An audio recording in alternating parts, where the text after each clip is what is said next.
Dean's Beans has always been an experiment. It's been a place to experiment and model different ways that we could tinker around and change this corporate culture to be more human. That was Dean Cycon, founder of Dean's Beans Organic Coffee Company, perhaps a name that our longtime listeners and viewers have become quite familiar with. For those who aren't familiar with Dean's story, Dean was an indigenous rights and environmental lawyer, a nonprofit founder, ultimately turned business owner when he started Dean's Beans back in 1993. Dean started Dean's Beans to prove a for-profit business could create meaningful change if only it was run the right way. Fast forward 30 or so years to today, and I think it's safe to say Dean and Dean's Beans have made that case clear.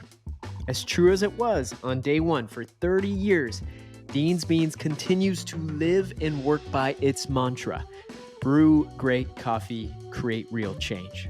They've maintained long-term direct partnerships with many of the same coffee cooperatives they've worked with since day one. This ensures those co-ops have a partner in Dean's Beans they can count on through thick and thin, and most importantly, they are getting the best price for their coffee possible. They buy only organic, shade-grown, bird-friendly coffee, making it clear they are committed to respecting both people and the planet. And as of 2023, Dean's Beans is now a worker-owned cooperative, as Dean himself retired and stepped back from the business as CEO to become a member of the newly formed Dean's Beans Board of Directors. This brings us to Beth Spong. Beth is the new CEO of Dean's Beans, and she brings an incredible wealth of experience in entrepreneurship, mission-driven consulting, and 15 years as a nonprofit leader to Dean's Beans.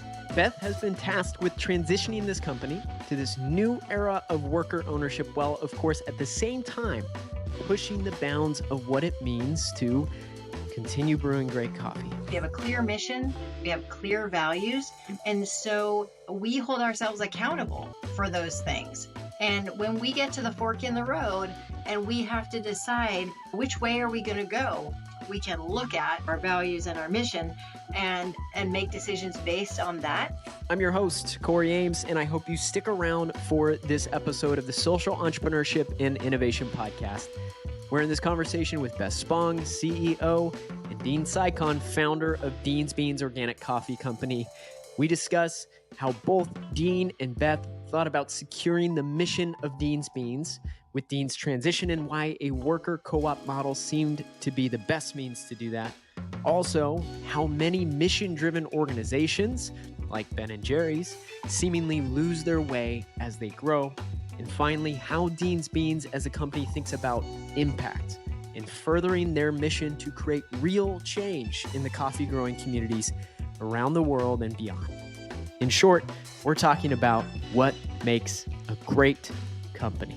In case you missed part one of this two-part series with our friends at Dean's Beans, you can find that episode titled What Makes Great Coffee, both audio and video, at socialentrepreneurship.fm/250.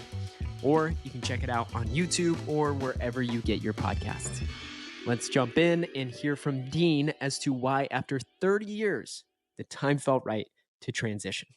There's so many factors, but one deeply personal one was I realized that I was turning 70 and I only had so many years left to be climbing mountains and getting on boats and running around the world, and I thought, I've spent almost 40 years running around to coffee villages. And is that how I want to spend basically probably the last 10 years of, I may live to be 100, but good 10 years of energy left to be doing things? Or are there other places I want to go and other things I want to do? I was involved in fisheries, indigenous fisheries management before coffee. So maybe like my great ancestors, I'd like to crawl back to the sea for that latter part of my useful work life. So it was really, the timing was really driven by that. I could have hung on forever because I love the work. I love the farmers. I love, causing trouble in the industry and trying to raise consciousness to a higher level in business. But it was just time for me to move on and do something different for me. Now, timing wise for Dean's Beans, I'd been thinking of doing something for 10 years. And I was trying to find a form that would sustain and keep the mission intact while at the same time tending to business. And so my first shot at that was to create what was called a voting trust, so that I would sell shares, but the shares wouldn't have a vote. The vote attached to the share would go into a trust that would be run by trustees who were all mission based people and organizations. And I tried to work that out, and it was kind of, it was kind of complex legally.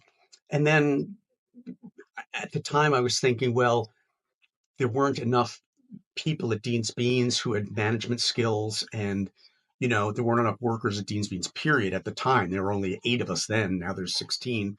And it wasn't ready for anything like worker ownership at the time. But as time evolved, and I kept getting offers from progressive business people who wanted to buy Dean's Beans and take it to the next stage. But that stage was always about growth, more money, more products. It was never really about the depth of the mission. And then finally, when Beth came on board as COO to help me move Dean's Beans along and to think about transition for Dean, um, it started to look like the possibility of worker ownership was there. And then, she worked with us for about 3 years on and off as a consultant. So I no longer felt that she was an outsider coming in, because what we needed was management, not more workers. We had great workers. We need management, but nobody at Dean's Beans had that management skill or training or capacity. And so Beth, having been with us for 3 years as a consultant on and off, she was sort of like an insider outsider. So she was actually the perfect person. So we were preparing a new general manager's job description, or COO CEO job description, and Beth put her pen down and said, I'd like to take this position. And I thought, why? You already has the best of all possible worlds. You're the consultant. It's like a grandparent. You get to go home when the kid screams. But Beth said, no, I like the challenge. I love the people here. I love the mission. And I'd really like to spend my working years involved deeply in something so meaningfully. Now I'm paraphrasing Beth. She'll get her own bite at the apple. But that was what helped me feel comfortable letting go and turning it into a worker-owned co-op. And that transition was pretty seamless, actually. So that's my take on it. Now you might want to get Beth's version of that story. Well, and there's also a lot of other detail and topics for us to dive into there later on. But yeah, Beth, I'm interested to hear what's it like for you. I think it's official for a few months now to have taken over a company like Dean's Beans as the CEO. Well, it's really a thrill, for one thing, because Dean's Beans has such an extraordinary reputation in the coffee industry and in the fair trade world. And so that is a huge honor. And, what Dean said, I think is really important, because it did matter. It does matter that I had a relationship with the Dean's Beans team before I came on in leadership capacity, because having been a nonprofit consultant for a number of years, working with lots of mission-based organizations, I have seen long-time founding leader transitions that did not work out well, or that the person who came in was a very short timer, almost an interim person, because the culture shock of, after many years of having a passionate visionary leader who is really charismatic, having somebody new came in, it was just too much of a shock for the company, and too hard a road for the incoming leader. So it seems like we have really, it's been a sweet spot that the team already knew me and had trusted me and had worked with me on a number of different projects having to do with workflow and process improvement and team alignment. So we didn't have that as a barrier, in addition to the whole company dealing with Dean's transition out. So that, I think, has been pretty seamless. And also once Dean really made the decision, okay, we're going to go toward worker ownership and becoming a cooperative, the Cooperative Development Institute started working with us on employee education and supporting the skill building involved in that transition, so that there's a lot of dedicated effort and focus across the whole company, and it was pretty seamless, a transition. And it feels great to know that Dean has made his exit from the day-to-day leadership of the company, and he's serving on our board, so we always have access to his expertise and his deep knowledge of the mission and the vision and the industry. But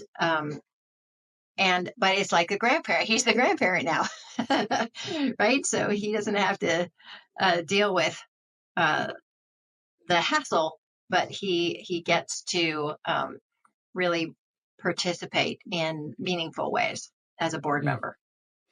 Well, and it sounds like if you can nail him down, especially if he's not going to be Java trekking anymore, but doing some different sorts of trekking apparently. But Beth, how has the day-to-day then changed for Dean's Beans? Does it seem like nothing's changed at all in some regard, kind of business as usual in one way or another, or does anything feel particularly or starkly different with Dean not exactly there? The good news is that Dean's Beans is a really strong company, and so these are steady seas to be sailing, and it's not a rocky time for the company as a coffee wholesaler and retailer or coffee roaster. And also, since the beginning of the pandemic, Dean has been kind of semi-retired. And so the team of people who have been here, many of them, more than half of our team have been with the company anywhere between 8 and 20 years. And so there's a lot of expertise and strength and knowledge of the day-to-day operation. So that part has been pretty smooth. And I really see my role as, because we know that day-to-day can happen on a pretty steady basis, and that my leadership is important, but I don't need to process orders. And so my role really is to, how do we continue the very important community and development work that we do in the coffee lands with the coffee farmers who grow the coffee that we sell. That's a really big part of our mission. And so that's my role. And to continue that, I speak Spanish very well, so that's an easy thing to do in the Latin American countries for sure, in terms of communication. But there's also the Dean's Beans has been a really well-known company for the stand that Dean has taken with regard to the importance of organic, the importance of fair trade, the importance of business being committed to people and the planet before profits. And so how do I and Dean's Beans keep our company at the forefront of those conversations, which are really important for businesses around the coffee industry to be considering? Does that sound right, Dean? Yeah, absolutely. Dean's Beans is mission based in many ways. One, obviously, is towards the farmers and how we manifest that through development and activism. But it's also towards society, how we show up, and we show up in many, many ways by going to conferences and speaking out about all sorts of things, by supporting, child food programs in local schools during the pandemic, you know, supporting legislation like Pregnant Workers Fairness Act here in Massachusetts, or GMO labeling in Massachusetts. So, our mission was not just about the farmers or not just about organics. It's really, 360 degrees, or how do we show up in a way that's, puts our money where our mouth is. And so it's a big order, but it's so much fun. You get to meddle in all So much sorts of systems. There's a balance between being right and being righteous. Mm. And when people hear the right thing or the high road, it resonates with them. And being righteous um, is a different, often lands with a different sentiment. But one of the things that's great about Dean's Beans is that we walk the talk, and we are doing the things that we are saying to the business world are important to the best of our ability, and we continue to grow in the areas of our environmental stewardship and our the ways that we commit to farmers and farming communities in the coffee lands, et cetera. There's always room to grow and expand the difference we can make. All right, y'all. After a quick break to hear a word from our partners, we'll hear from Dean as to what his hopes and aspirations are for the future of this company he founded a little over 30 years ago, now that he won't be the one in the driver's seat. We'll be right back. The Social Entrepreneurship and Innovation podcast is supported by Transform. Listen to the incredible We Transform Lives podcast to hear about the extraordinary impact of entrepreneurship and the business innovations driving social and environmental change in communities across Africa, South Asia, and beyond. Find We Transform Lives wherever you listen to your podcasts. And for more information, visit www.transform.global. A good company is picking a fight with the everyday products harming our planet. They're replacing plastic with plants, localizing production chains, reusing materials that otherwise risk being wasted, and on top of all of that, they are dedicating part of their revenue to environmental and humanitarian causes. Bottom line, a good company believes every individual choice matters. They strive to make those choices easier. And so join the good fight and check out some of my favorite products from a good company, such as their stone paper notebooks and natural grass pens at agood.com. Dean, I'm interested now without your hands on the steering wheel. What do you hope for Dean's Beans, if anything, specifically for the future? Well, I've never believed that growth is the goal of business. To me, growth is the outcome of business done well. And that's a critical difference between Dean's Beans and Stanford Business School, for example. So it's not about like the goal of growth or whatever. To me, it's really the deepening of the mission. We were always over the last 30 years, always trying to find a new way to connect, a new way to bring information out to people about what's going on in the world. How do we get consumers to really understand how important it is what's inside their cup, or the choices they make? How do we get the farmers to fully appreciate the value of their cooperatives, in times of high prices when coyotes come in and offer them more money than the co-op, and some farmers go, hey, well, I'm following the money. That's what Clinton taught me, but actually that weakens the co-op. So, we have a lot of roles to play, and we have to keep learning more and more and go deeper and deeper into how systems operate, and so my wish for Dean's Beans is to do nothing different on the business side, maintain that beautiful solid ship we've built, but just keep going deeper and deeper into the mission and more out into the world in terms of sharing it. And I think Beth and the crew, have the skills to do it. Well, then I'll turn that to you, Beth. I guess like tactically and practically, what does that begin to look like for Dean's Beans going deeper into the mission, or likewise, broadening it back out? Like what are some of your hopes and aspirations in how you might define success for Dean's Beans moving forward? What's fun for me is making the connections. Now we are operating in two spaces, right? In the fair trade organic coffee industry and specialty coffee specifically, and also in the worker-owned cooperative space, where there in both those areas we can share our experience, we can share the value of both of these business models. And so there's that as two elements or two ways that we can be a positive influence. in the industries. But then in terms of the company, what Dean has built and created is so beautiful and so authentic that I still feel like I have a lot of learning to do and relationships to build with the farming communities. And we've begun that process. We spent a week in Latin America earlier this year. We'll be traveling. Brendan, our roast master and green bean buyer, and I and some other teammates will be traveling to Sumatra and Timor in 2024, to Ethiopia, and also likely to Latin America again, because we buy from 7 Latin American countries. And so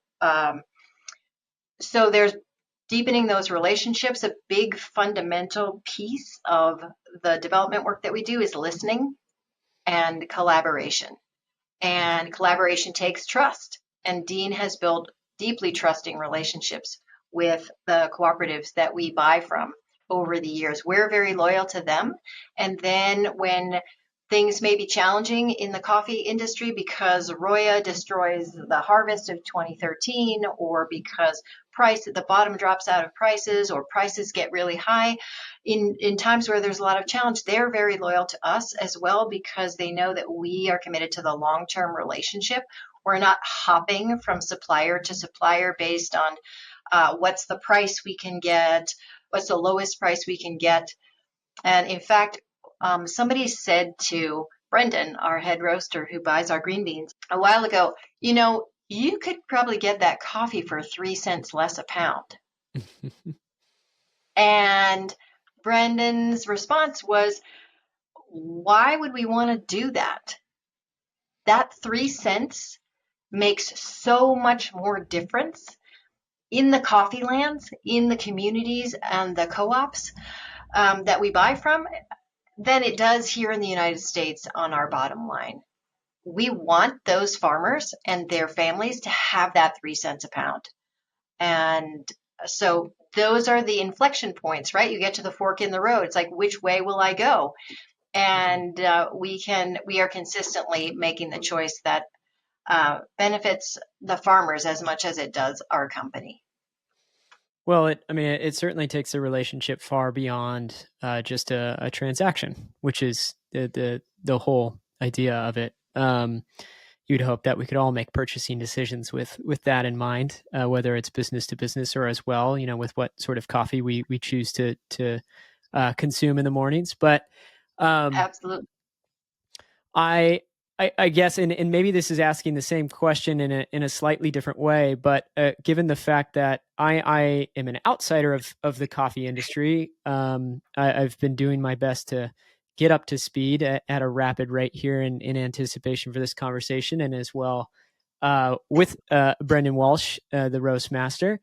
And I'm wondering, can we go a bit deeper as to what's left for a Dean's Beans to do in coffee?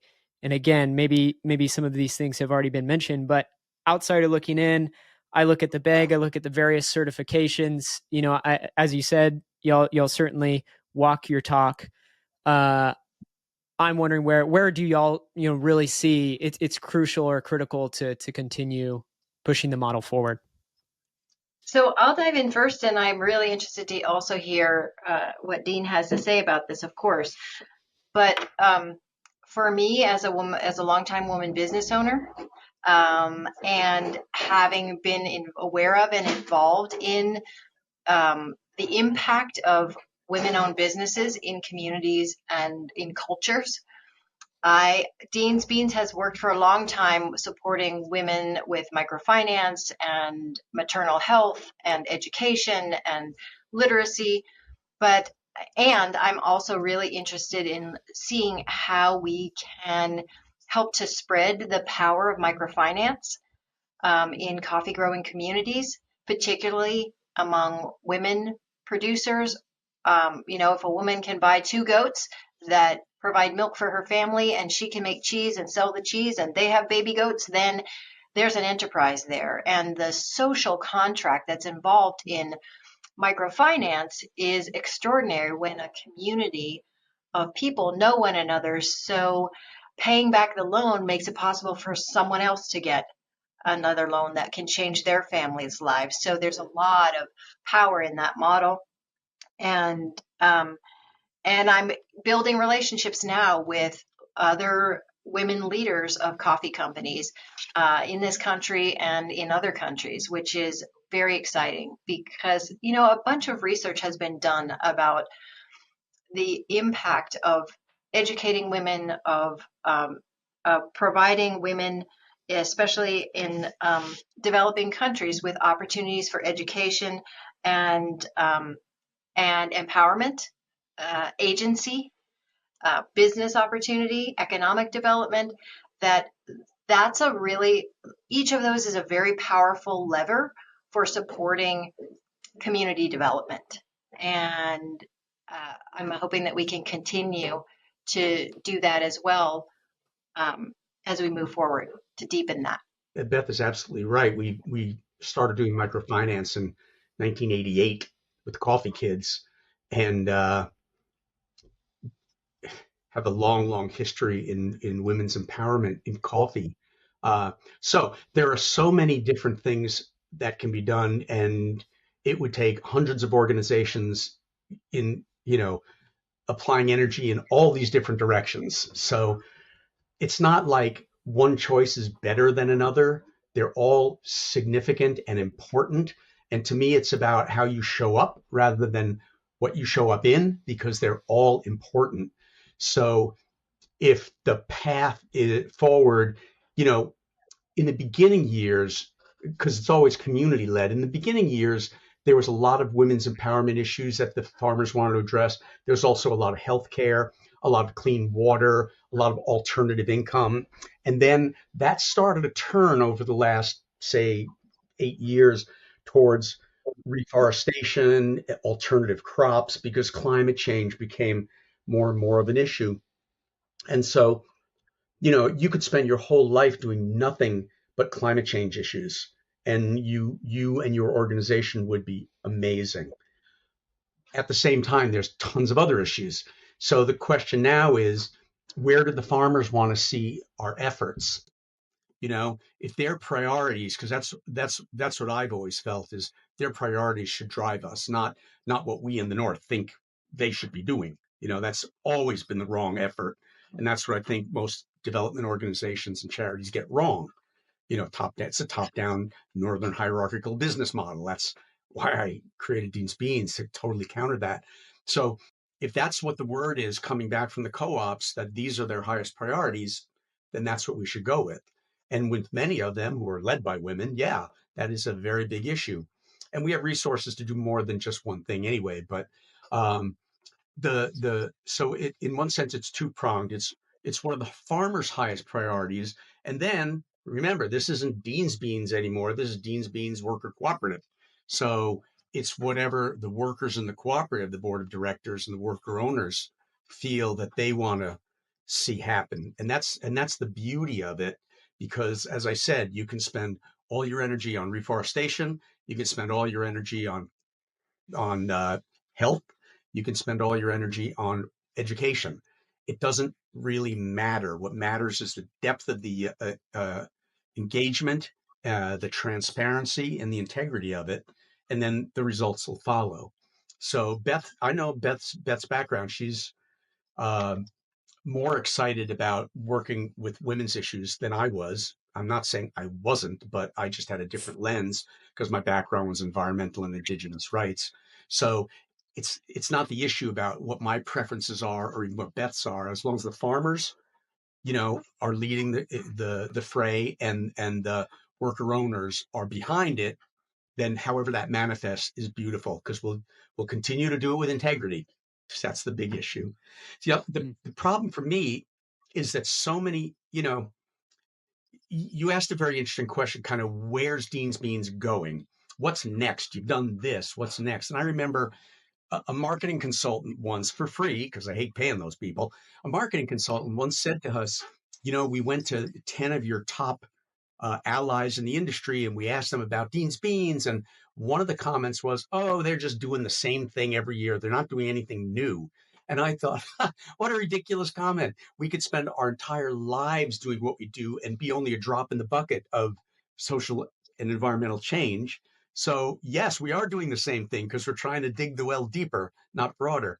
And it's not and social change isn't a commodity. The flavor of the month is Tibet today. Oh gosh, Guatemalan. That's kind of cool. That's kind of like what a lot of large charity organizations and aid organizations and roasters do. Pick something that looks kind of cool. And right now, the flavor of the month is a lot of reforestation stuff. But the real question is, how does that manifest?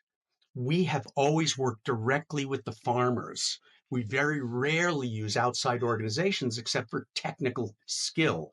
So if we're going to just do what other roasters do, and that's like, check the boxes. We're organic. Yeah, we got the certificate. We're fair trade. Yeah, we got the certificate. That's low hanging fruit. You can buy that stuff from any broker. That doesn't show any level of commitment to the farmers or any further commitment than, basically buying something. So the question is, how does Dean's Beans maintain that edge, pushing the industry forward to look deeper than merely getting a certificate or sending a check to the flavor of the month charity or aid organization? You know, Mm. so Well, that's the big challenge: is how do you keep it real and direct? well, and it seems that you'll do this quite well. It's operating from principle and values more so than exactly what you said. What seems to be trend or fad.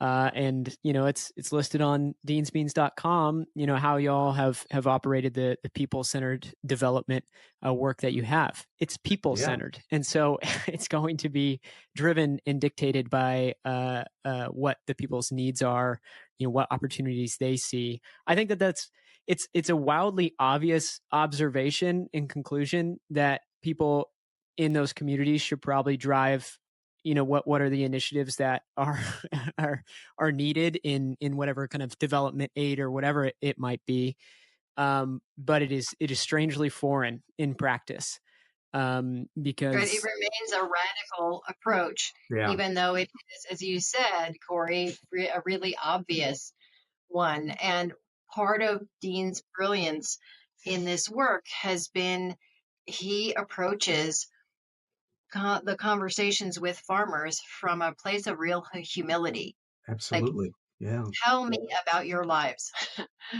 Let's talk about what would make your children's lives better. Let's talk about and really from a listening place and a place of humility and learning rather than presupposition of these are the answers that we think apply to your community, your country. So that mm, has been a really beautiful role model. absolutely, and I and think folks it's can glean that from Java Trekker as well. As you've chosen to do, Dean, as you said, you've really drunk deep from that perspective. But sorry, go but ahead. it's Corey. I have to say this. It's really subtle. There's a very subtle dynamic in all this that I've been in communities with when aid organizations come, and they come with a lot of money. And frankly, if it's a roaster, we come with the power, you know, like those people who are selling us the beans, when we come to town, they want to please us and we're the good guys. Imagine what it's like when Starbucks shows up. And I mean that because I've heard that from Ethiopian farmers.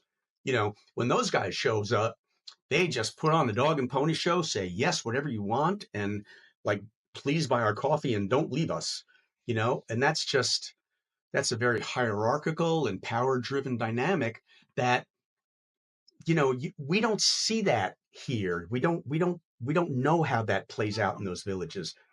So um, we're very conscious of that, conscious of the fact that, there is a very big imbalance of power. And unless we address that, then we're not having an authentic relationship.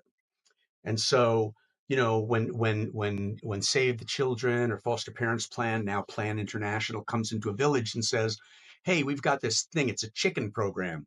We'll give you a chicken program, and in return, we want your kids to write these letters. We'll tell them what to write, but they got to write these letters." And they're like, "Okay, if you don't do this, you don't get the chicken program."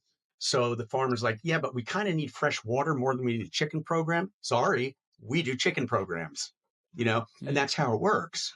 And you say yes or you say no. And, if you want resources, you kind of say yes.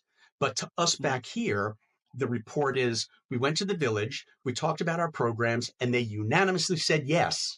Yes, they did. But you don't get the backstory. So, I've had plenty of pushback over the years from farming communities when we say, this is kind of this might shake out to look like this. And they're like, no, we don't want to do that. We want to do this. It's okay. Why? Because we want to have a maquiladora zone because we'll have a factory and we'll make a lot of money. Okay. Do you know how a maquiladora zone operates? Do you know about the labor issues, the environmental issues? No. All right. Let's share that. And then you can make an educated, informed decision about what you want to do. So that the level of dialogue and the level of connection is just off the charts in our model. And that's not what happens in the aid and charity world. It just doesn't. It's not evil. It just doesn't. When we were in Nicaragua, Cory, we spent time with our Nicaraguan coffee cooperative partner and members of or leaders from several other Latin American cooperatives that we buy from. And the woman who runs Proto Co-op, the co-op that we buy from in Nicaragua, said they get visitors from around the world all the time. They have people coming in from Asia and Europe and the United States to buy their coffee. And she said, they want to come to our office and do the deal. That's what they want to do. Sometimes they want to go see our beneficio, which is the plant where we dry coffee and bag coffee, but they never want to meet the farmers. They never want to talk to the farmers. And that's one of the things that really distinguishes Dean's Beans on the ground in coffee producing countries where we have those relationships, that we actually go to Ethiopia, Sumatra, Timor, Latin America to talk with our partners at the cooperatives, but also primarily to listen to our farming partners. And that I was shocked to hear that nobody actually wants to meet the human beings who are the face of the coffee, the faces of the coffee that they're buying and selling, that people are drinking. It seems a bit backwards. But this leads me to a question that I think, because it is something that is so obsessed over, is this concept of size and scale. I think especially in the conversation around sustainable business or responsible business, there is still this prevailing pressure to respond to that question of like, how does this business scale, or what does that look like? And not only that, there are members of this affiliate community that are pushed even further, going public or whatever to hit grander and grander levels of scale. And so my question in the context of the coffee industry, I contrast this with so much of what I hear from y'all, of the experience of operating, running Dean's Beans, and with the partnerships that you have with these folks in these coffee growing communities. It seems to contradict that as a notion of being possible. Scale seems very difficult to standardize or build a standard operating procedure out of, or what have you. Maybe not, you empower some particular delegates to send, but could a Starbucks or Nespresso or whatever, could they be a Dean's Beans? And I know not exactly, of course, not in the same sort of character, but do you think in the practical application of maybe some of the things of, setting the right price or whatever, or establishing the right relationships, could they do what a Dean's Beans does on that level of scale? There are so many ways. Dean's going to dive right into this, but one big difference is that those public corporations are beholden to stockholders, and the obligation that they have is to produce a profit, a return on stockholders' investments, and that pushes growth, and part of Dean's wisdom is, and it's really kind of radical in nature, is that he has a really clear sense of enough. What is enough? Having turned down the opportunity to go national with Whole Foods or Trader Joe's, because he sat and thought about, okay, so what does that do to our company in the next 18 months? What does that do to our ability to be true to our values and our vision in the next 18 months? And what happens when large national contracts change in 3 to 5 years? What happens to our company then? So thinking that stuff through, and also having a very clear value. Growth is not the goal, growth is the outcome of a business run well.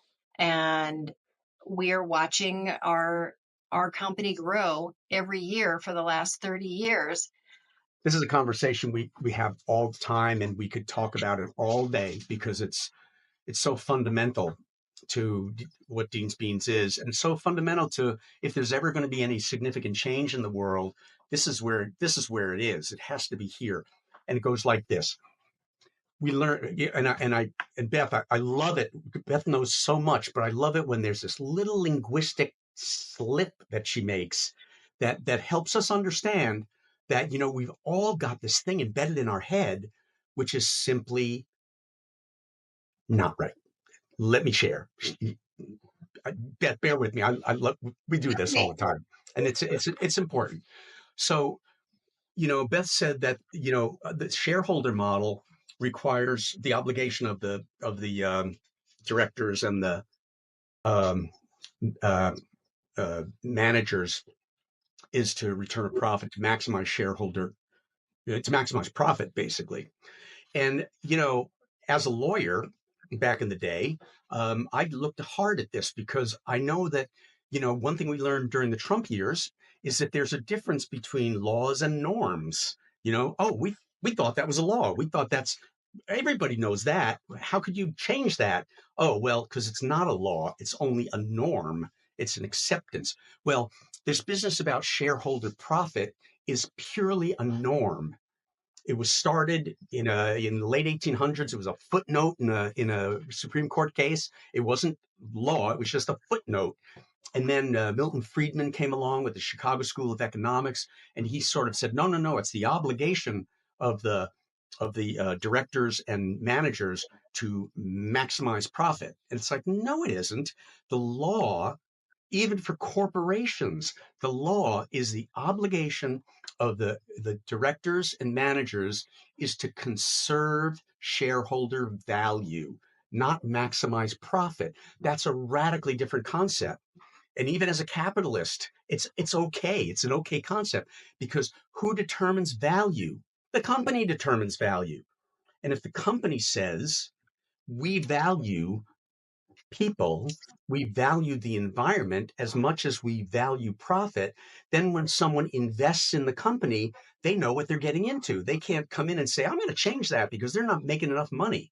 No, no, no, no, because the legal obligation is purely to conserve shareholder value, not maximize profit. Profit is one piece of value, but it's not the only piece. It's really critical that we break away from that mental construct that's only been around since the 1970s, since the Chicago School and now Stanford Business School. That mantra is really, it's a big company mantra too. Smaller companies don't generally only exist for profit, especially ones that are in their communities. So there's that piece. Then the second question you asked about Starbucks. I once said to a woman who was in charge of social programs for Starbucks years ago, Starbucks could be the greatest company in the world if only they'd do fair trade. The heck with the rest of it. If they paid farmers more money, they would have more impact than any company in the world. And she said, yes, we could be the greatest company in the world, but we won't, because we will not do that. Why won't we do that? Because we don't want to give that profit to the farmers. We want that to go to the shareholders. That's a choice. It's not a legal obligation. It's a choice. So, you know, I personally think that large stockholding companies that operate under that mantra of maximizing profit are dinosaurs. And until the dinosaurs die out and a new form of life springs up, worker ownership, common good capital, the many faces that are blooming right now, until that happens, we're just stuck in this large accumulations of capital that go to the wealthy class anyway. I mean, that's what's behind so many of the problems in the world, that that stolen distribution of wealth, because of this phony belief that profit has to go, that you operate a business so that profit goes to the owners. It's like, no, that's a choice, and we prefer a different model, and that's what we're modeling. Which is not to say we're not a profitable business, because we are. And profit is part of our goal, but our primary purpose is to, what Dean has said, and I just love it. I'm saying it all the time, is that we are in the business of social and economic and environmental justice, and we sell coffee to do that. Mm-hmm. And that those values drive our business decisions and our practices. And yes, it also turns out we are profitable as well.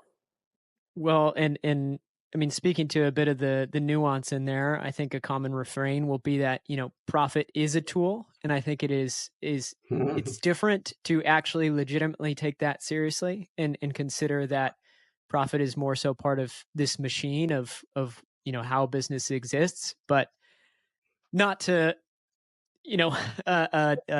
elevate its purpose or aim in its own right. And so those are very nuanced things. I think those things get said a lot, especially in the growing interest in sustainability and like sustainable business generally. There are things that are said that are not necessarily practiced, at least from what has been my observation. I struggle to see a company become certainly, and I struggle to see a company that despite them being norms, that folks aren't necessarily beholden to maximize profit. It seems as if we're setting ourselves up systemically for making increasingly more and more difficult decisions, like in the context of human behavior anyways. And so this is why I think, at least in the context of like, could Starbucks be incredibly impactful? Yes. But the model itself for the structure is not set up to have intimate relationships with the coffee growing communities. Those people are, it seems to, they're layers and layers away from folks who, might put pressure on them to make decisions for, what might cut that per pound price by 3 cents or whatever, which can make such a great impact. But, I'm naive looking from the outside in. It seems like, Dean, you might have something to add. There's a really interesting theoretical argument been going on for the last 20 years or so, and that is, and I've watched it with Ben and Jerry's. When Dean's Beans first got started, people said, "Oh, you're going to be the Ben and Jerry's of coffee," and I was like, "Oh, well, that's pretty cool because I look like Ben and Jerry, and I like ice cream." But what happened was, as Ben and Jerry got larger, then they started to do things which seemed to betray the mission. First, their first hire for an outside CEO was a African American guy, but he was the CEO of Winchester Arms. So he came in and, okay, he checked the box for diversity, but man, corporate culture, not the right guy. He lasted 6 months. So I was thinking, what are they doing? Where's the mission here? Then they got bigger. That was even before Unilever came in. Then they got bigger and they got bigger, and they started having problems with their distributors, and they started to act like, the big guy on the block, and you can't put that ice cream in our freezer kind of thing. And I started to wonder, what is it? Is it size of a business? Is it complexity of the corporate structure, which you were just alluding to? Complexity of the supply chains. What is it where the thing turns from being even pretending to be mission oriented to start acting in ways that are more oriented towards saving what's going on inside the company than participate in what's going outside the company? And that's become a very big argument, but you don't hear about it a lot because it's kind of like heady, but it's a really good question. Where's the point? Where's that flipping switch? And that's one of the reasons that I always kept my foot off the growth pedal, because I'm a student of growth. I didn't want to be a victim of growth.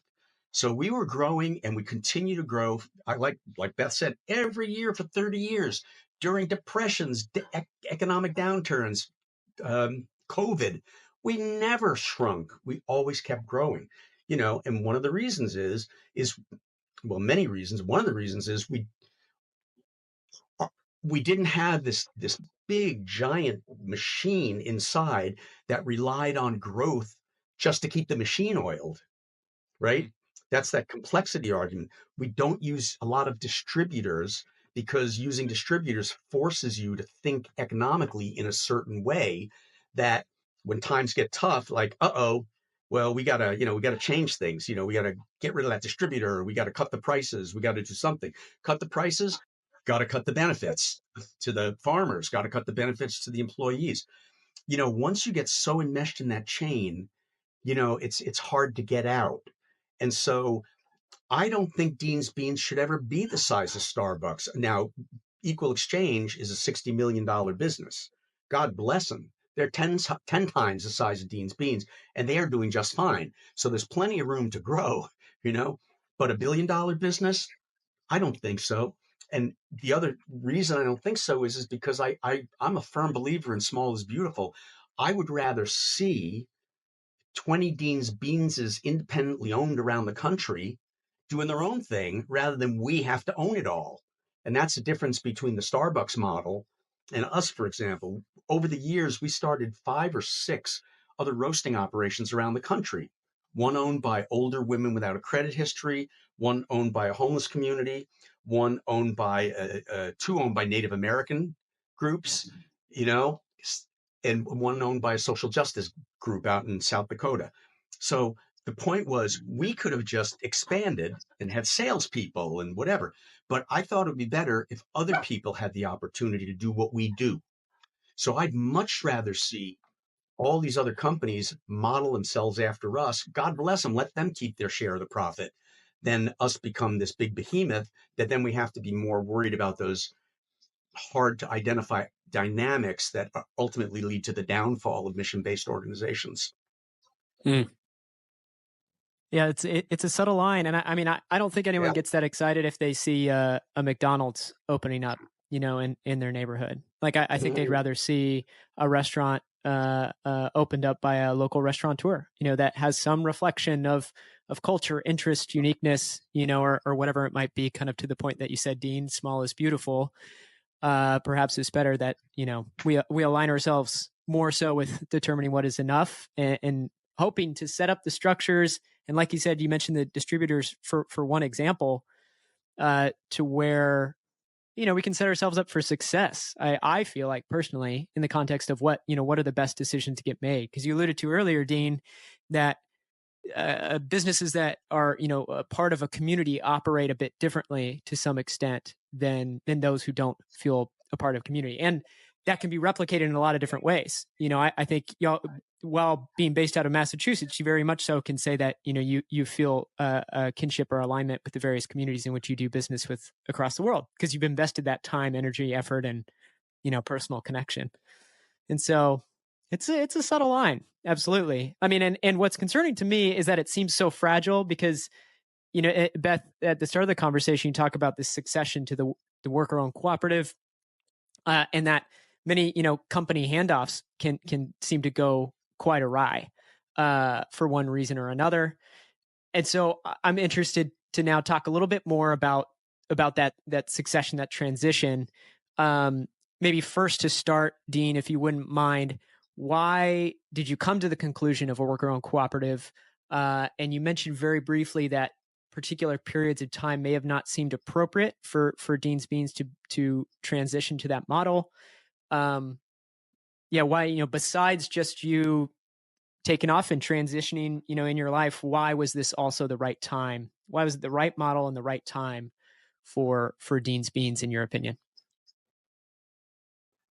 Well, my ultimate goal was to ensure that the mission of Dean's Beans stayed intact and wasn't going to be hollowed out by anybody.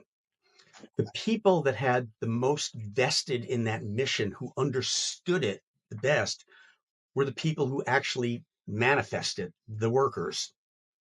And so worker ownership was always something I was interested in, but I didn't feel we had the the bench strength, you know, use a baseball term, right? Didn't have the bench strength to pull it off. And then when Beth came, she was the missing piece that allowed that to happen. So that's where the timing came in. If Beth had come 5 years earlier, I might have been out while I still had tufts of dark hair. Who knows? But, so the timing worked out. And so when I was serious about worker ownership, the first thing I did, I went around to each person privately and I said, look, here's where I'm at. I'm thinking worker co-op, and what that would provide you and your family would be, enormous, but it would also be responsibility. And I want to make sure that everybody is in. It's like our community development. It's not like, oh, I decide, we do it, I'm out. It's like, is everybody on board on this? Do people want to do this? And after getting initial buy-in from folks, then when we went to CDI, the Cooperative Development Institute, they then took it the next step of working with, with the workers to be owners, understanding exactly what this meant. And are you still in, So it was a quick decision in one sense, but way evolutionary in another. So it was the right time, the right people in the right place. And it was a statement too. I really wanted to make that statement that worker ownership is a viable and really important vehicle. And, for us to do it, because we're already a leader in the industry, for us to do it really sent a message out there. We've gotten a lot of amazing feedback from all over the world, but all over the country in the coffee industry about it, including that front page article on the Boston Globe about the silver tsunami, about all the gray-haired founders who are now looking to transition.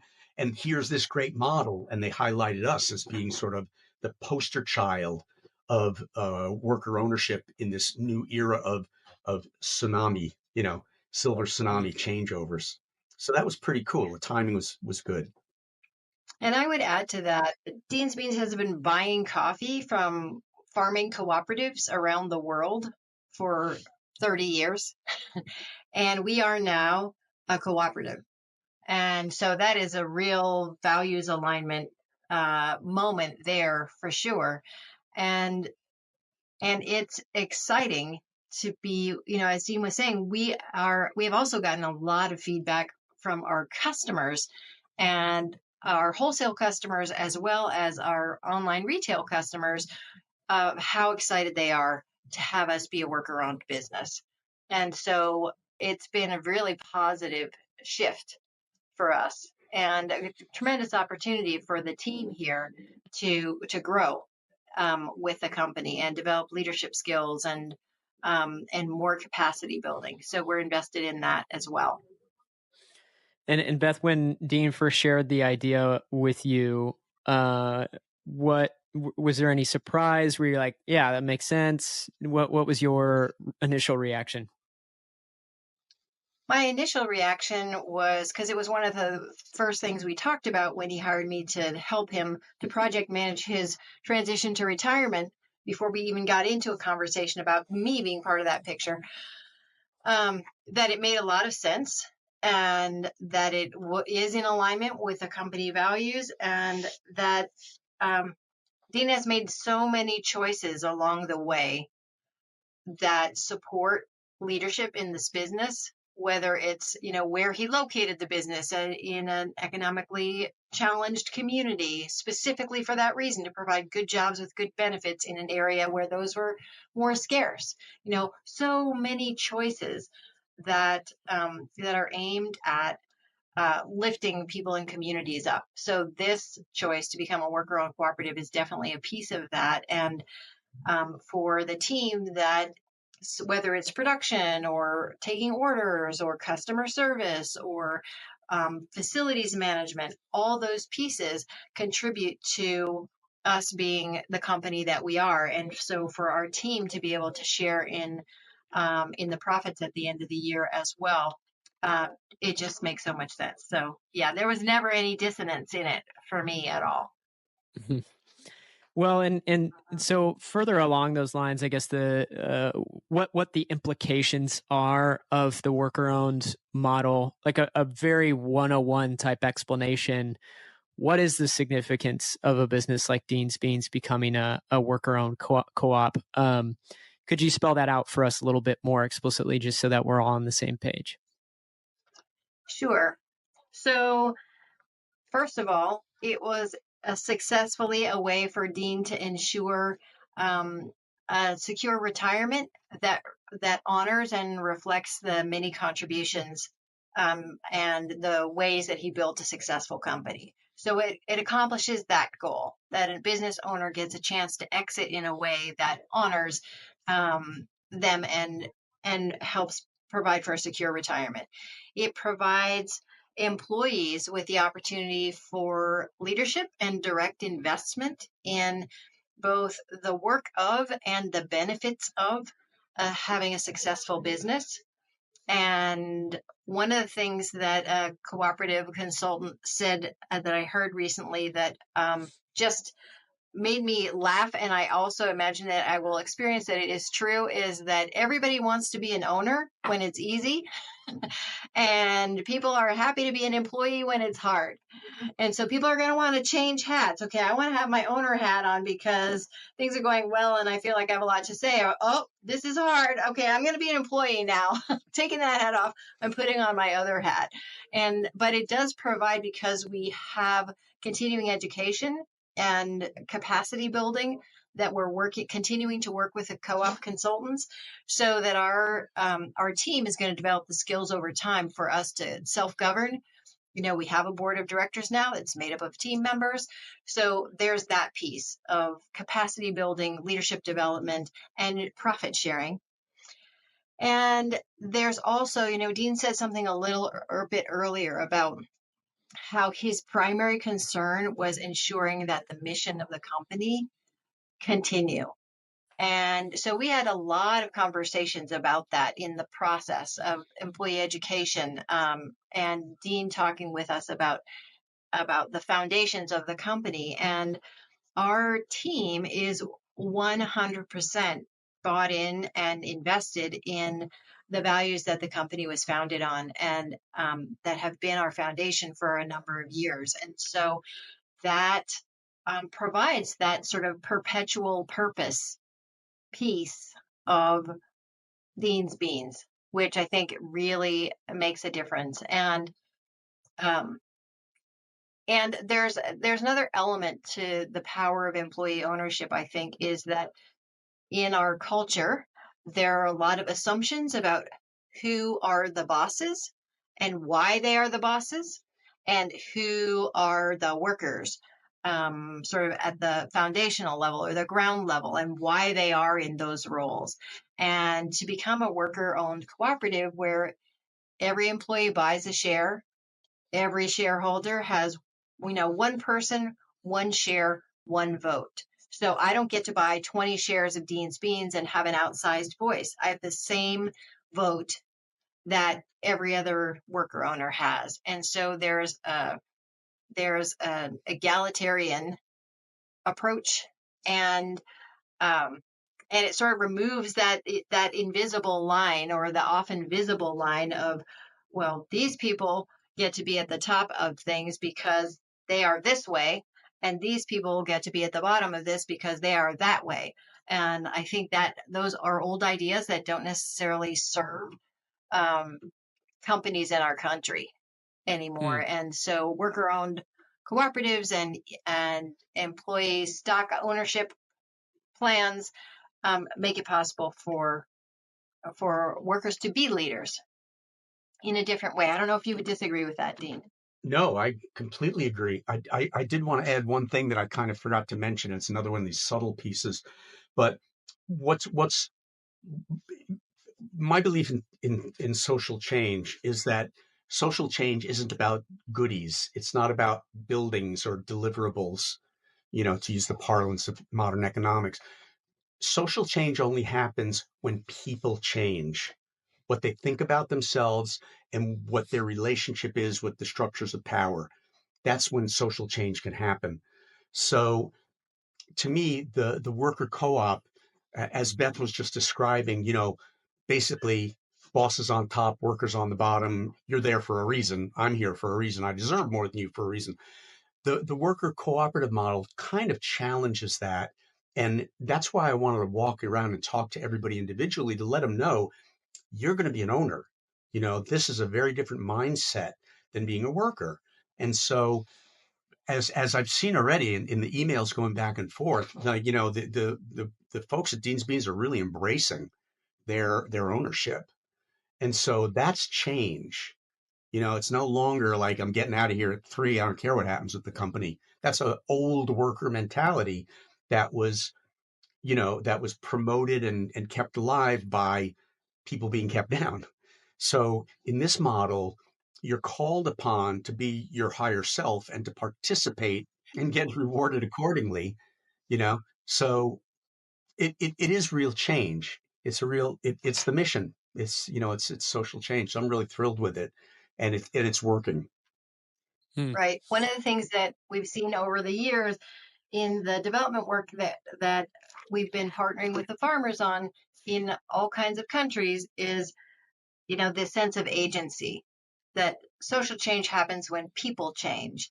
And so being part of a process that encourages and supports people in changing in the changes that are going to empower them in coffee producing communities and countries is a really powerful thing. And here we are engaged in a process that is providing agency, or the opportunity for agency and empowerment for the people who work at Dean's Beans. It's pretty awesome.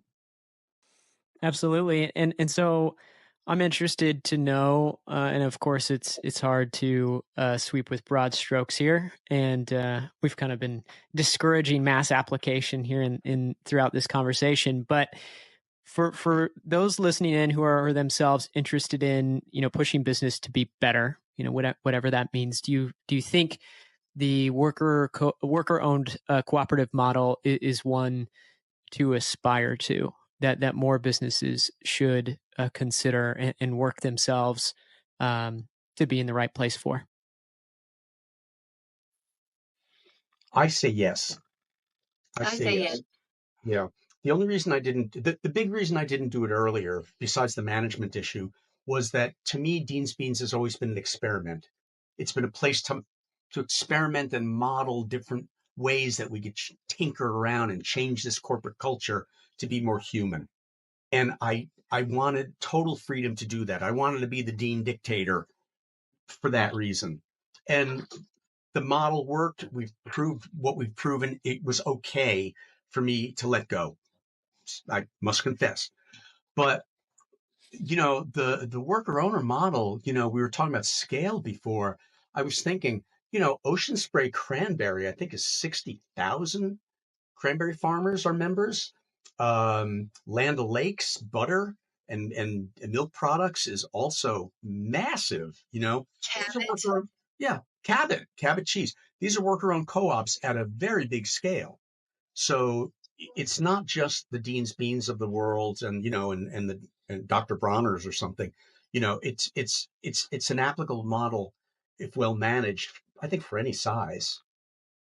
Right. And I think there are two sort of poles where worker ownership is evolving. One is more and more people are interested in starting a business that will be a worker-owned cooperative, where people will have that foundation, that framework, that structure from the very beginning.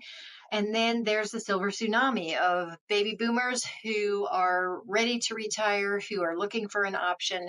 And what's true is that only 20, because a lot of people think, well, I'll just sell my business when I'm ready to let go. But the truth is that only 20% of business listings ever sell. And only 15% of generational transitions, my son, daughter, my grandchildren will take over the company. Only 15% of the time does that work. So that's a plan that doesn't have a lot of uh, likelihood to succeed. And so that makes, if that takes, okay, we close the business, I sell it, or my kids or grandkids take over the business. If those are the three primary options people think of, and the two, sale and generational transition, are unlikely to succeed, that means the business is really likely to close, which is like the most preventable cause of unemployment in this country, because you already have a business that is proceeding, that is thriving, that is sustaining itself, and it closes, and then people are out of jobs and they don't have benefits, etc. And so I think for the silver tsunami folks, it just makes so much sense to consider an option that will bring them resources and also prevent unemployment and allow a business to continue to serve its community. Just let me make one very practical example of that. In in the economic crunch of 2009, 2010, Starbucks closed 500 underperforming stores. It closed them all over the country. And I was visiting Starbucks headquarters, and I happened to see a memo on somebody's desk that I was waiting to see somebody. So I happened to read it, and it defined underperforming as stores that had less than I think it was 18% profit margin or something like that, which is just an outrageous profit margin, and it's more like, 5, 6, 8% maybe for stores generally. But so they absolutely closed down and put into unemployment thousands and thousands of people because they weren't making enough profit. They could have sold each of those stores to the employees, and they wouldn't have had competition because they were closing those stores anyway. So once again, it's mindset. All of these things are possible if you break through the normative barrier that we've grown up with from the corporate world and just take on a more human approach. And worker ownership is just a great tool for that.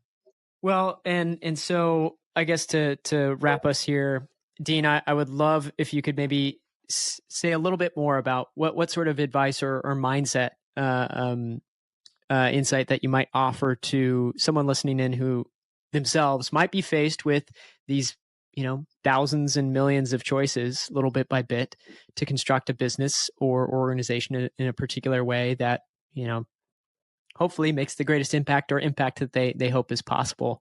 So, Dean's Beans made 30 years and certainly seems well set with Beth and all the folks there now to make another 30. But what advice might you give to someone who's making all those small, challenging decisions?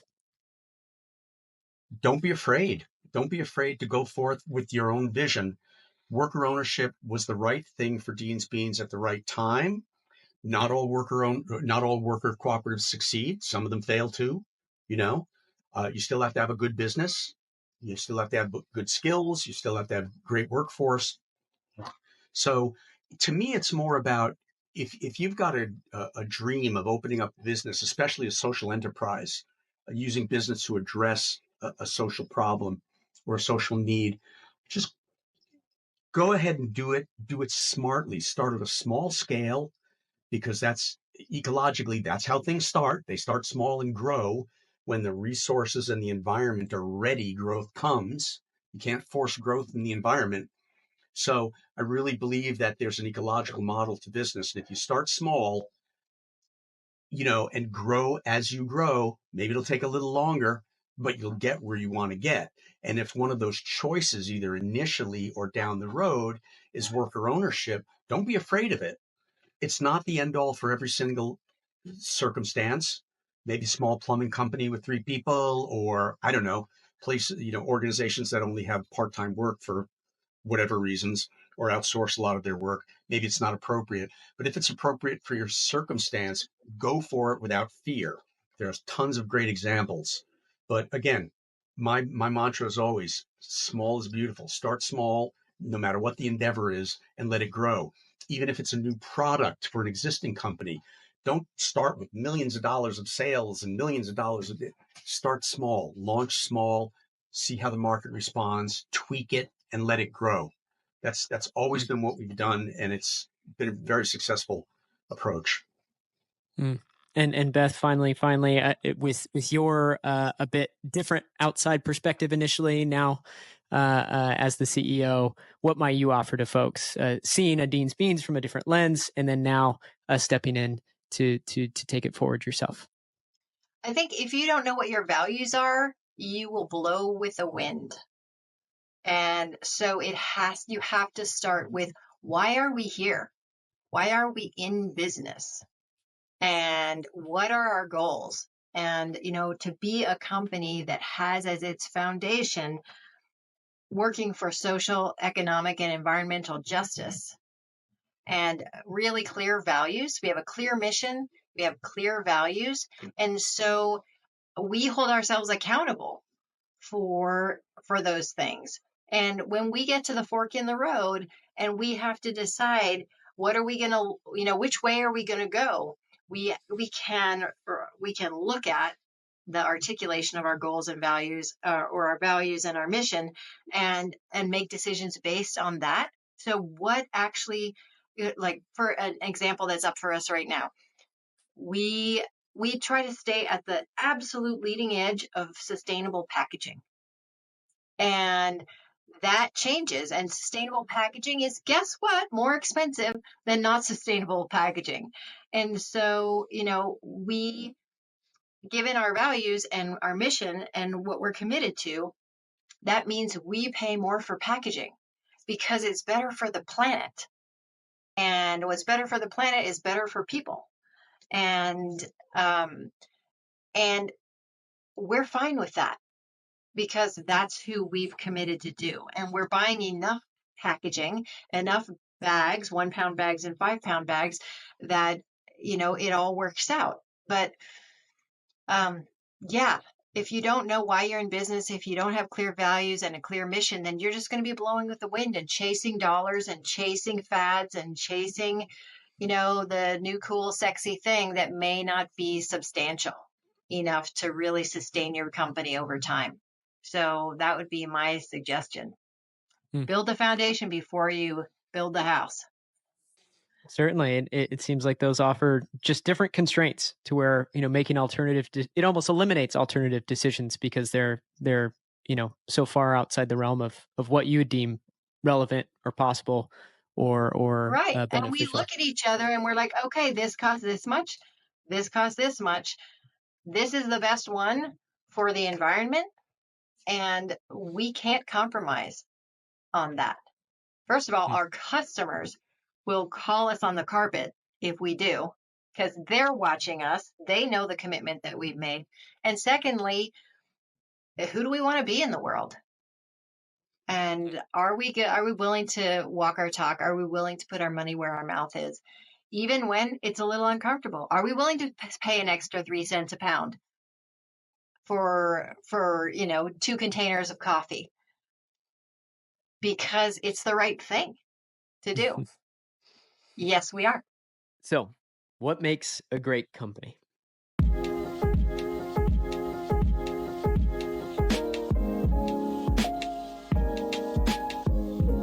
This is a question we might be quick to answer with profitability, scale, or sheer market presence. Yet, as we can learn from Dean's Beans Organic Coffee Company, the essence of greatness in business might be, or should be, far richer, deeply rooted in values that transcend the traditional blueprint. Longevity, sure, but above that even, I'd say integrity. Where the bottom line often dictates moves and motives, Dean's Beans stands as a testament to a refined kind of success, where commitment to community and partnership are not just byproducts, but the very pillars upon which a business is built.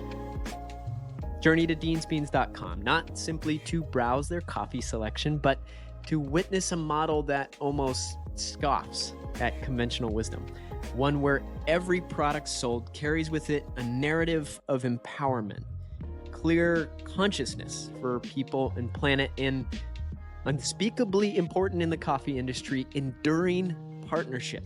As we've already learned, great coffee is measured in more than taste. While still very important, it's also valued by the lives it enhances along its path from cherry to finished brew. Dean and Beth have illustrated that greatness is not just in what a company produces, but in the legacy it leaves. The transition of Dean's Beans to a worker-owned cooperative is a move that redefines the narrative, punctuating their ethos of equity and shared success. It's a pivotal point that invites reflection. How might the business landscape shift if more followed this example? Of course, skeptics will say that the principles Dean's Beans showcases can't be scaled, can't possibly take root in the vast corporate ecosystem. But this is a misconception that Dean's Beans has been debunking for over 30 years, continuously thriving and enriching lives without succumbing to the relentless pursuit of growth. Students of growth, not victims of it. Craft, care, meaning. What if these were the markers that identified not just exceptional coffee, but exceptional businesses? In a business landscape cluttered with profit-centric motives, Dean's Beans has blazed a trail reminding us that there is room for grace and humanity in commerce. So while our preferences for preparation and taste may vary, the underlying truth is unified and unequivocal. Great coffee and indeed great companies are born from a deeper wellspring of intention and integrity. Our coffee and our companies can indeed taste profoundly different, provided that all of us keep asking the big, sometimes unpopular questions and supporting those who dare to answer them boldly.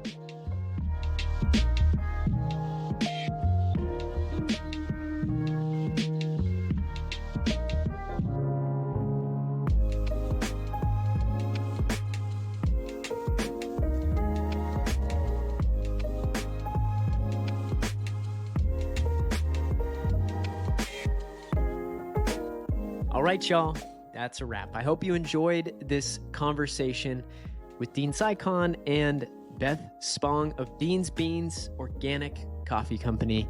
And if you did, then you'll love my newsletter, The Weekly Ensemble, where each week with thousands of social entrepreneurs from across the globe, I explore the art of living and working sustainably. Go to growensemble.com/newsletter to get the next one in your inbox. And lastly, don't forget to sign up for my free 7-day email series, 7 Days to Living and Working More Sustainably. You can do so by going to growensemble.com/7.